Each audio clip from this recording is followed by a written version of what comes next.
From the Vitebsk Mountains in the Eastern Cape comes this well-acted, beautifully shot, an extremely entertaining film that finally answers the question, what would happen if Wolverine was Sotho?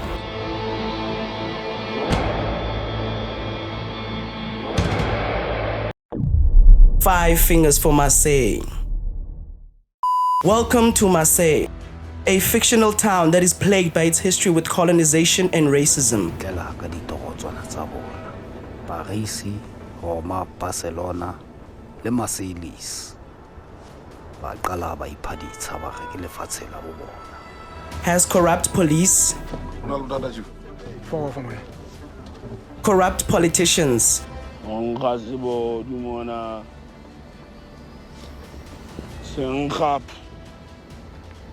and an immensely high crime rate that is usually followed by civilian intervention.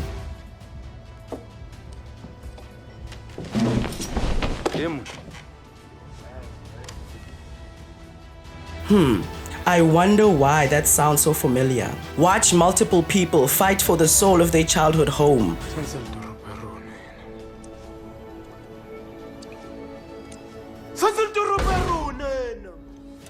To own a territory. Or just fight because they have nothing else to do. I want to fight. If it's not this town, then it's the next town. Sometimes a man must take a stand. Meet Tao. He is a legendary figure in the small town of Marseille, revered by many for his heroic acts of shooting police officers when he was a kid and then disappearing for 15 years. Follow along as you slowly realize that the man with the immortalized name is himself immortal as he gets tied upside down, beaten to a pulp, shot and left bleeding for an entire night, goes through a makeshift surgery under a bridge, gets into a gunfight, and still has enough energy to perform a mass suicide with his childhood friends.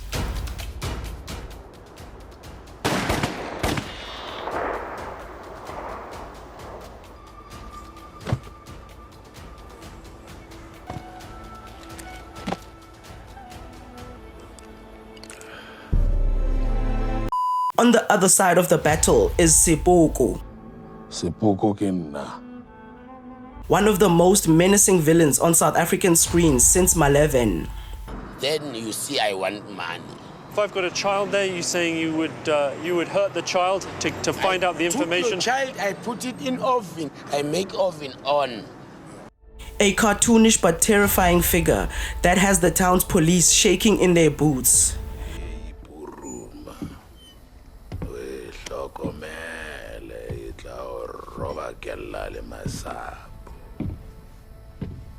Watch Hamilton Dlamini shine in some of the best parts of this film.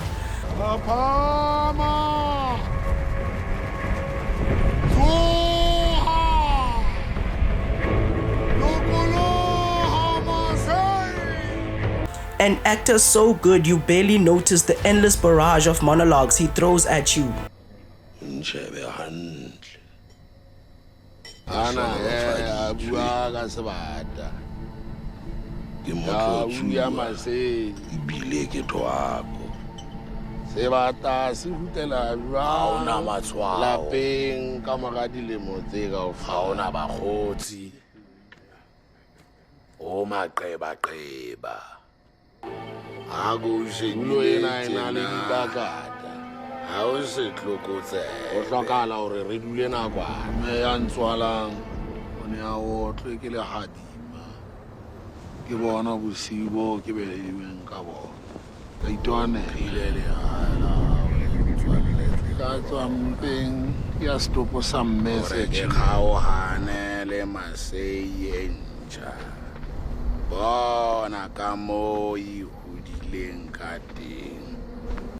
But the war for Marseille affects more than just these two comic book characters. Watch the other fingers of Marseille also do their part to save their home, like Pockets, a wealthy kid who grew up to be a South African politician. Zulu, the group's leader who did not grow up.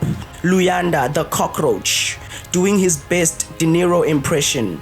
Unati, who basically does nothing the entire film. And Lerato, an integral part of the group who has been fighting with them since the beginning and even killed the main villain at the end of the film, but is never counted as part of the Fingers. Kinalan, yaminona emihlanu, lidi cherry tsa First funny for his lobola and now this. Put this woman in the title, damn it. Enjoy this 2-hour movie that would have been 1 hour and 30 minutes long if they cut out all the shots of the beautiful landscape. Follow along as this immortal hero from the past is asked to help some strangers and refuses because of emotional baggage and identity issues. Please, I'm in trouble. You're the only one that could help. Necesito un héroe. Get the f*** away from me. Actually interested muntu nsino.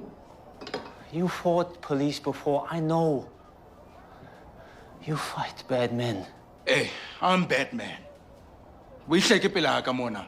But when an old father figure dies and he is given a serious injury, he will come back in a rage to fight the villain, get helped by a woman with a strike to the enemy's head, and then die in the presence of his loved ones.